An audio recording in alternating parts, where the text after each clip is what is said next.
Good evening everybody and welcome back sa ating channel. Andito naman po tayo, expert update at mag-update na naman ng mga nakalat nating mga impormasyon gaya dyan sa peaceful rally na ginaganap ngayon dito sa may Quirino Grandstand.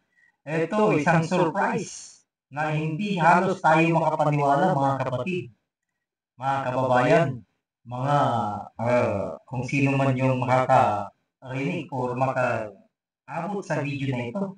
Grabe, hindi ko halos maisip na ang kanyang ate, eto na, nilaglag na, tuluyan na. Kaya sa mangyayari talaga ito, sa pangalawang araw na ito, hanggang sa pangatlong araw nito, may bababa na talaga. Dahil hindi na talaga, dahil mismong kapamilya ng ating presidente ay mismong nagsabi, adik talaga. Subhanallah. Paano ba ito? Anong nangyari dito? Kaya tama yung sinasabi ni President PRRD. So, ito, panoorin nyo na lang po para hindi tayo magtagal. Magandang gabi, mga kapatid, mga kababayan. Ako po ang magpapakilala sa inyo sa susunod na magsasalita. Siya po ay matagal kong nakasama sa House of Representatives. At ngayon, may kasama ko pa sa Senate of the Philippines. Ang aking kaibigan, ang aking kumare, Senador Amy Marcos.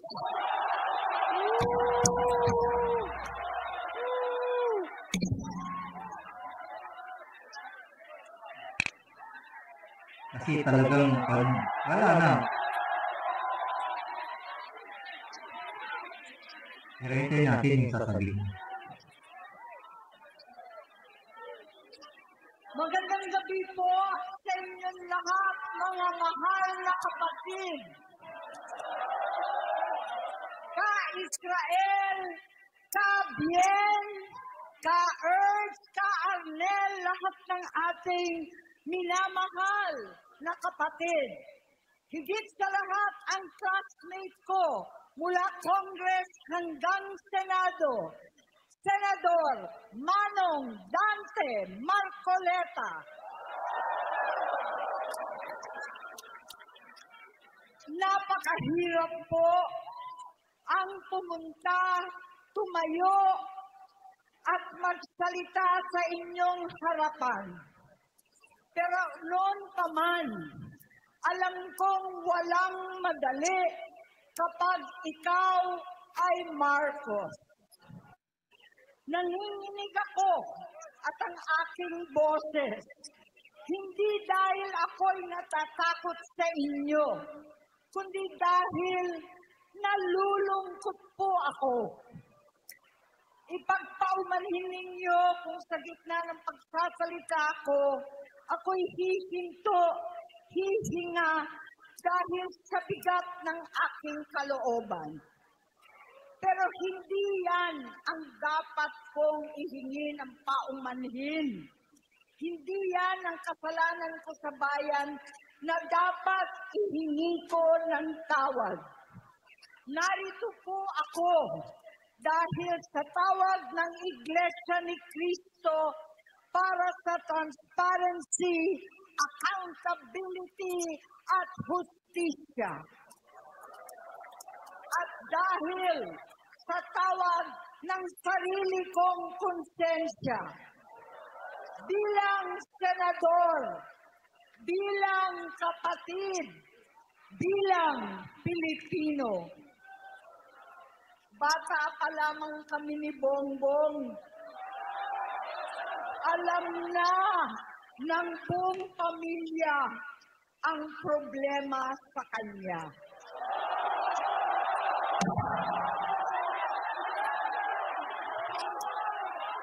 Sa totoo lang, mababasa naman ng lahat ang mga testimonya ng aking ama patungkol sa kanyang ugali at gawain. Noon, Dahil may tatay pa kami, hindi ko pa siya responsibilidad. Noong tumatanda, ay mas naging nakakabahala. Batid ko na nagda-drug siya. Naku, grabe. Woo! Naalaman ko at ng pamilya. Naalaman ng Right. pamilya. Seryoso ito. Walang Minsan, kami ng Presidential Guard at Metro Gompa ang naglilinis tuwing nagpa-party po sila.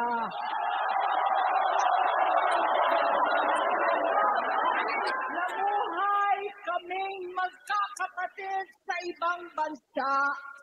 Kami-kami lang. Kinumbinsi ko pa si Bongbong.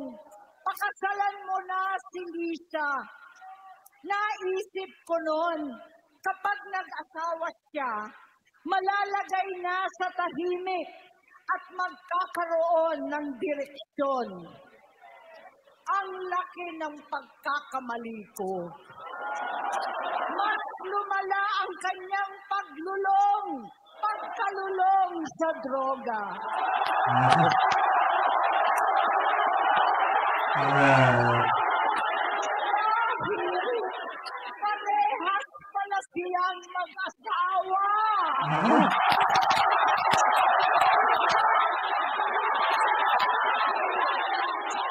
Naging gobernador siya ng Ilocos. Alam ng mga tao doon na halos hindi siya pumapasok. Tuwing ko kumprontahin ko siya, ay nagsasabi siyang magbabago na siya, aalisin na niya ang bisyo. Hanggang sa may nagsumbong na naman sa akin na sa paggising pa lang sa umaga, kasabay ng almusal, marijuana pala.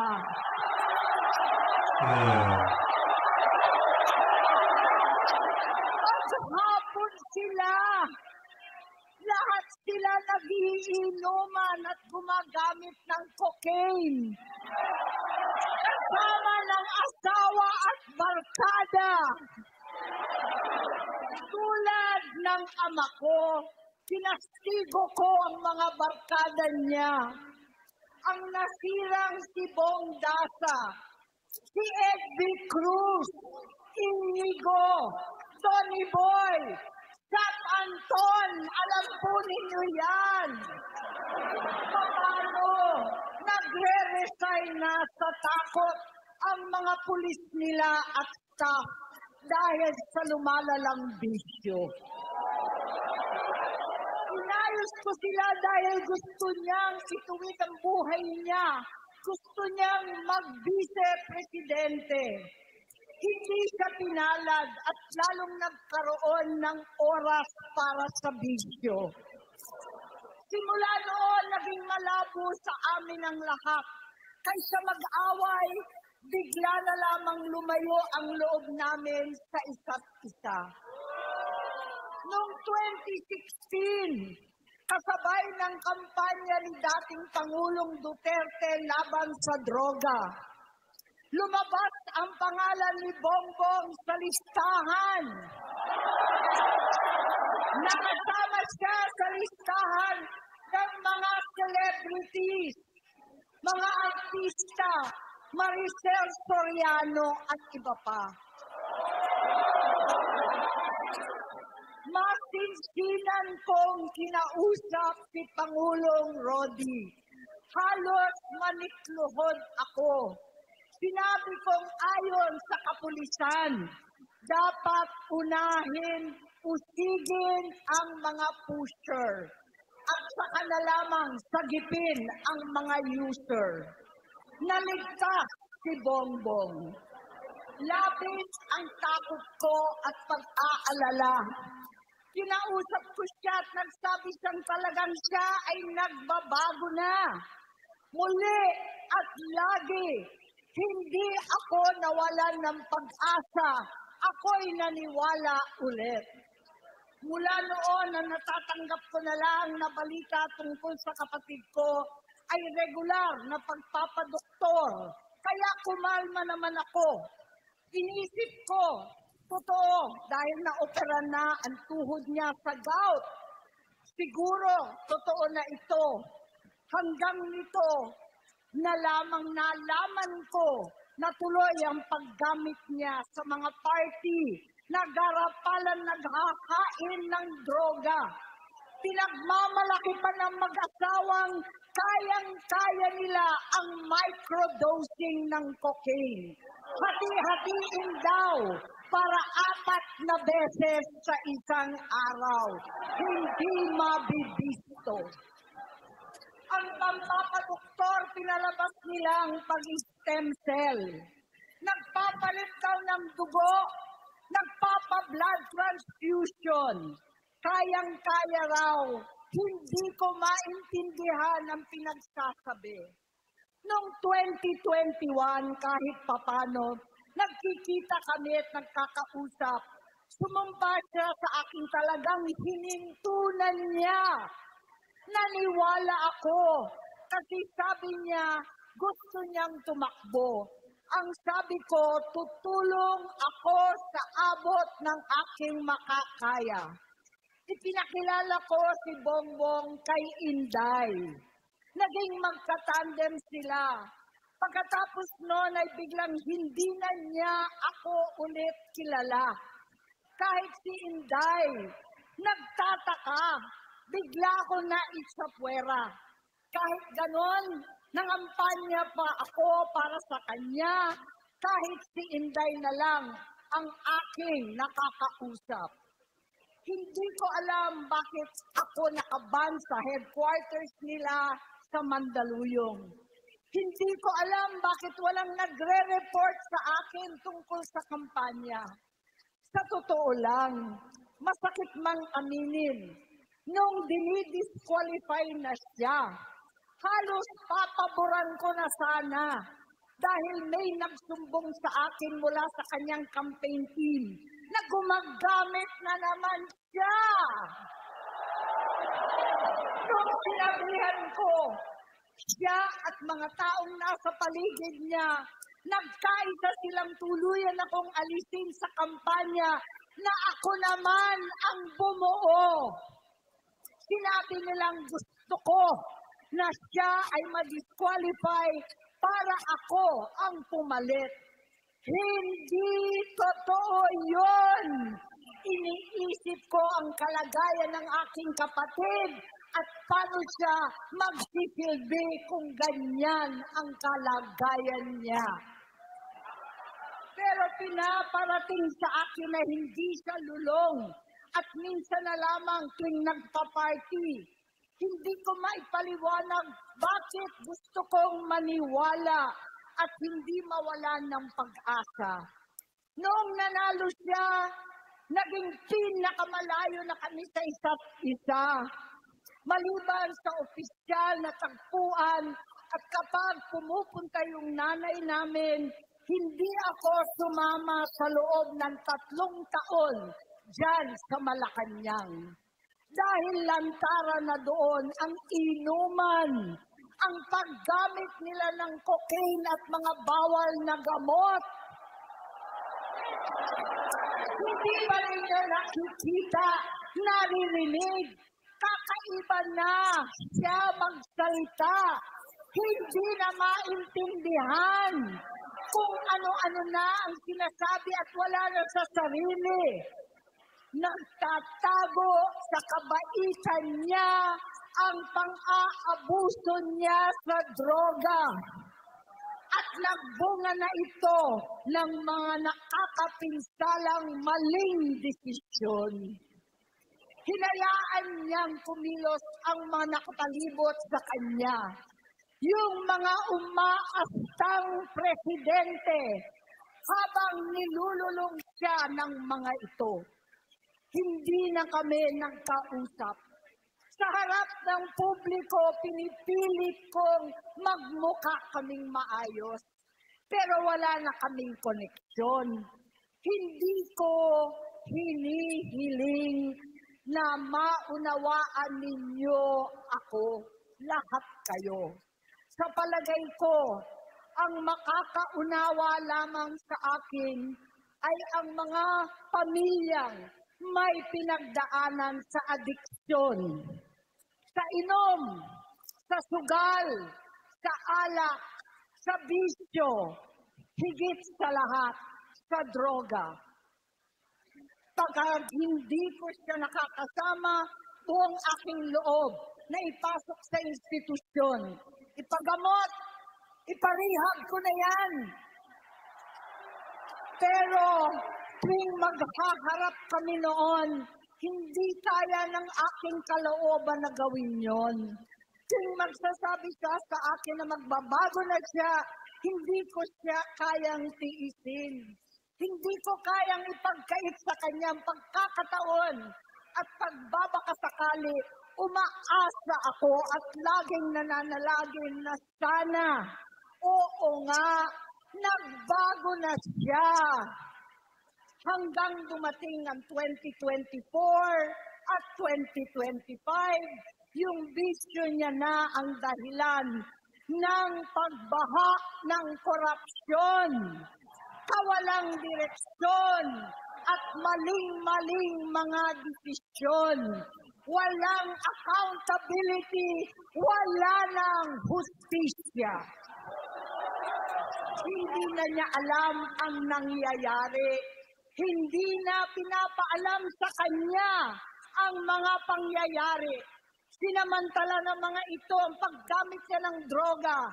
Kinangkam na nila ang kaban ng bayan habang ang mga dating tumatawag sa amin ng magnanakaw ay nakakita ng pagkakataon sirain ang lahat. Nagagamit na nila si Bongbong para sirain si Inday. Itinutulak pa nila si Bongbong at ang bayan sa bangin para umastang tagapagligtas. Mula sa pagtraidor at pagpapahamak kay VP Inday, sa confidential funds na kung tutuusin ng galing naman sa opisina ng Pangulo, hanggang sa pagpadukot sa dating Pangulong Duterte para itapo na lamang sa ibang bansa. Ang kabaitan ni Bongbong ay naging kalupitan. Garapalan ng pagtatakip sa kanya ng mga nasa Congress, sa Senado, mga miyembro ng kabinete. Kitang-kita na ng taong bayan, wala nang puwang ang kahihiyan. Para bang nauulit ang bangungot ng kasaysayan dinamas namin noon. 68 years old po ang tatay ko nung pinatalsik sa pwesto. 68 years old na rin si Bongbong ngayon. November 17 din, noong 2021, nung nakumbinsi ko si Inday na mag-vise kay Bongbong. November 18 po, bukas, ang ikatlong araw natin. 9 na taon na nakakaraan, saktong November 18 pa talaga, na pinalibing ni Pangulong Duterte ang tatay ko sa libingan ng mga bayani.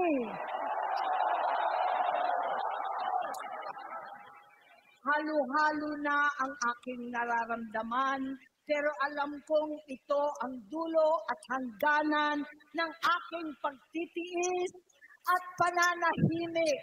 Hindi na tayo mananahimik! Dahil na lamang kong pati ang mga anak niya ay nagdodroga na. Kinasusok lamang ko pa ang pag-alok ng mag-inang si Sandro ng droga ang aking mga anak at iba pang mga kamag-anak. Yan ang hindi ko na mapapalampas. Sa loob ng halos 4 na dekada, wala akong ibang pinangarap kundi maipakita sa sambayanan na hindi kami masamang tao. Hindi masama ang pamilya Marcos. Gusto kong ibangon ang dangal ng aking ama. Sa pamamagitan na nagpagtatrabaho para sa bayan, sinikap kong maging mabuting gobernador, kinatawan, senador. Hindi ako halos nagpapahinga para makapag-iwan sana ng legasiya na kapag sinabing Marcos, nabawi na namin ang tingin sa nakaraan. Ngunit sa kagustuhan kong maging responsableng anak, matupad ang pangako ko sa aking ama, nabigo akong maging mabuting kapatid. Naging mahina ako kay Bongbong. Sa kapulisan at sundalo sa lahat ng mga leader at tagapagpatupad ng batas, siya ang Pangulo natin ngayon. Sinabi ko kung anong kalagayan niya ngayon. Tulungan niyo akong mapabuti ang kanyang kalagayan. Tulungan niyo akong matulungan siya. Hindi niya ako kalaban. Ang kalaban niya ay ang sarili niya. At nadadamay ang bansa sa laban na yan. Bilang senador at lingkod bayan, batid ko ang mga problema at gaya ng bayan, alam ko rin ano ang solusyon. Sa pagkakawatak-watak, patuloy na pamumulitika, pagnanasa sa kapangyarihan ng mga talunan naman, kaguluhan sa Mindanao, alanganing gyera sa China at Estados Unidos, kawalang pananagutan sa flood control scam, darapalang takipan, panggigipit sa hindi kaalyado, pagkakanulo sa kapwa Pilipino, pagdakip sa dating Pangulong matanda't may sakit upang ihagis lamang sa bansang dayuhan, pagsadsad ng piso, paglaganap ng gutom, paghihingalo ng ekonomiya, at pagsasawalang bahala sa taong bayan. Ang delubyo at kalamidad na nagdudulot ng parusa, ang korupsyon na nauwi sa kawalan ng tiwala at hustisya sa Pilipinas, sa kanyang pamahalaan, lahat ng yan ay masusolusyonan kung ikaw, aking kapatid, magsaayos ng iyong sariling kalusugan. Kapag humupa ang ingay sa politika, kapag umuwi na kami sa aming pamilya, hindi bilang senador, kundi bilang ate, bilang si Manang Aimee ni Bonget, kaya itong sasabihin sa harap ng taong bayan, sa harap ninyong lahat at sa harap ni Bongbong. Bonget, magtatatlong taon na tayong hindi nagkakausap. 3 taon ko nang sinusubukan muli na ako'y pakinggan.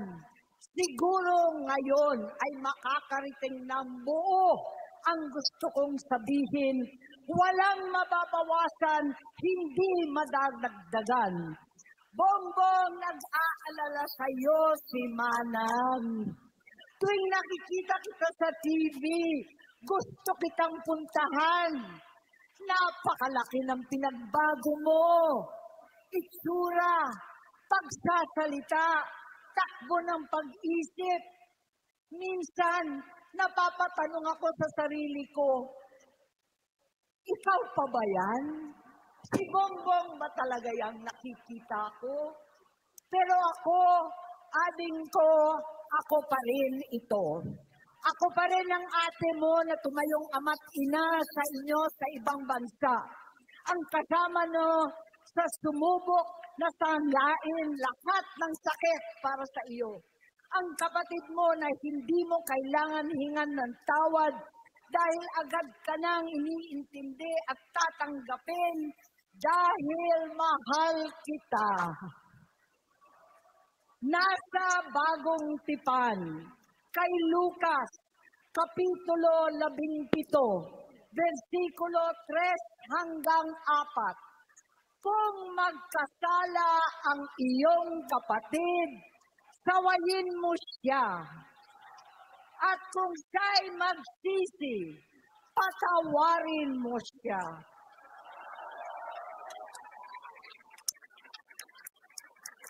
Tama na, ading ko. Tapusin mo na ang paghihirap mo at ng bayan. Gaya noong umalis tayo sa palasyo, kaya ko pa rin hawakan ang iyong kamay, huwag kang matakot. Malaki na ang dulot sa iyo ng droga. Sinisisi ko ang sarili ko dahil hindi ako nakinig sa mga sumbong. Hindi ako nakialam. Hindi ako maniwala. Pero hindi pa huli ang lahat. Tama na, ading ko. Magpahinga na tayo. Umuwi na tayo. Magpagamot, magpagaling at nangangako ako. Hindi ako malilingat. Hindi ako magkukulang. Lahat ng kasama mo ngayon, hindi natin kasama sa pinakamadilim na bahagi ng buhay natin. Kasama mo sila ngayon dahil nasa taas ka pa. Ako at ang ating mga tunay na kapatid dito sa Luneta ang kasama mo kahit magdilim ulit ang lahat. Talikuran mo ang iniisip at ibinubulong nilang ambisyon. Unahin na natin ang kalusugan mo dahil sa adiksyon na bigyan mo ng malubhang karamdaman ang buong bansang Pilipino.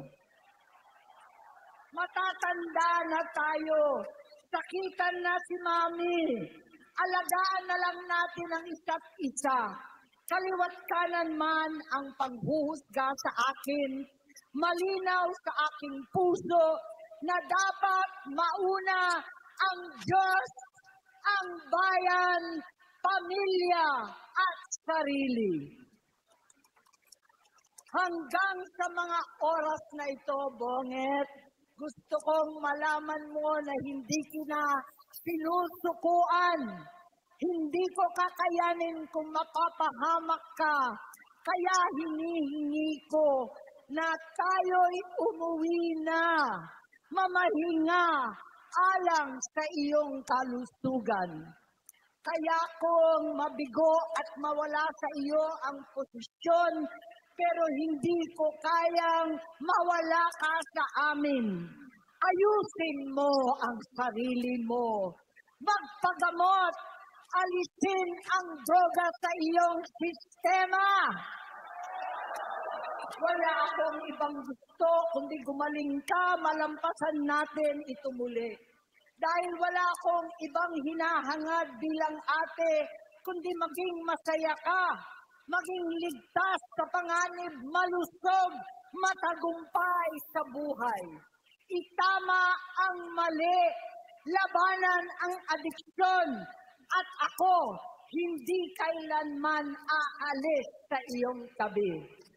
Susuporta at hindi titigil manalangin kasama ninyo dito sa Luneta at sa buong mundo. Dahil iyon naman ang tungkulin at ibig sabihin ng salitang kapatid, kapatid, mabuhay kayong magkakapatid. Maraming salamat po, Senator Amy Marcos. Ayan. Ayan, beto na. Ayan na naman. So, ayan po yung buong video ng speech ni Madam Marcos. So, di na tayo gaanong komento. Pero malinaw ito na talagang wala na talagang patutunguhan ang bansa natin. Gusto kong Dahil bakit?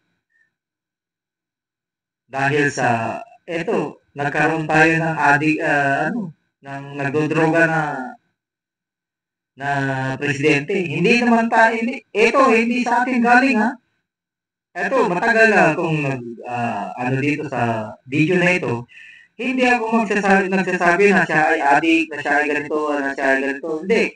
Kundi ito, galing mismo sa kanyang kapatid. Hindi sa atin nanggaling. Mamaya sabihin naman, yan, pinasabi mo, ganito. Ay, nararamdaman natin, ang isa sa mga kwento dito, nararamdaman natin yung hinaing ng kanyang ate bilang isang kapatid at bilang isang Pilipino. Dapat lang talaga na umalis na siya dyan. Paalisin na siya dyan. Huwag nang patagalin.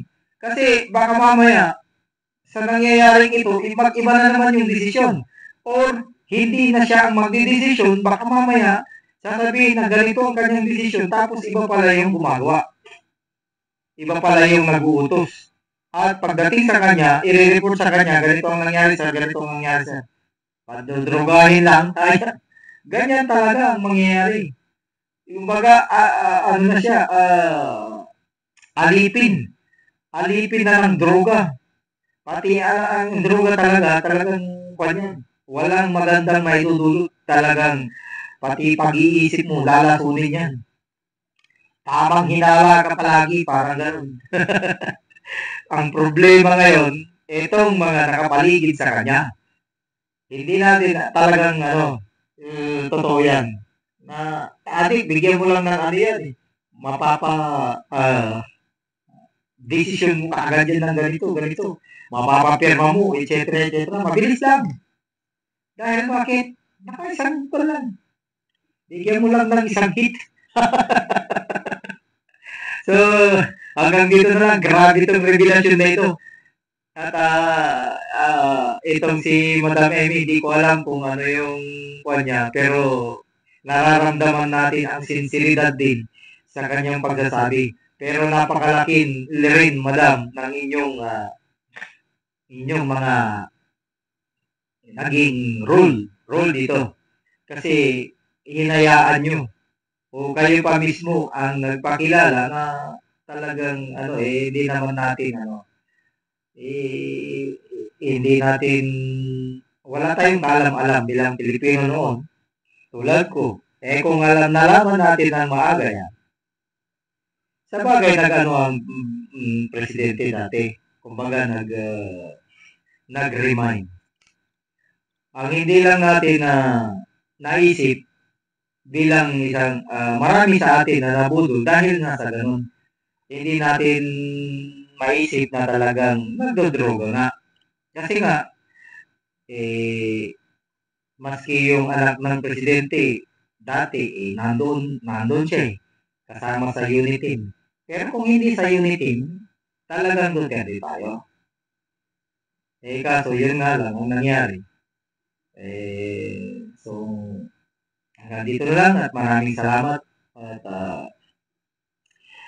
kung hindi pa kayo nakaka-subscribe, nandyan lang po ang subscribe button at pakiclick na rin yung notification bell para lagi tayong updated sa ating mga videos. Maraming salamat, syukran. Assalamualaikum warahmatullahi wabarakatuh.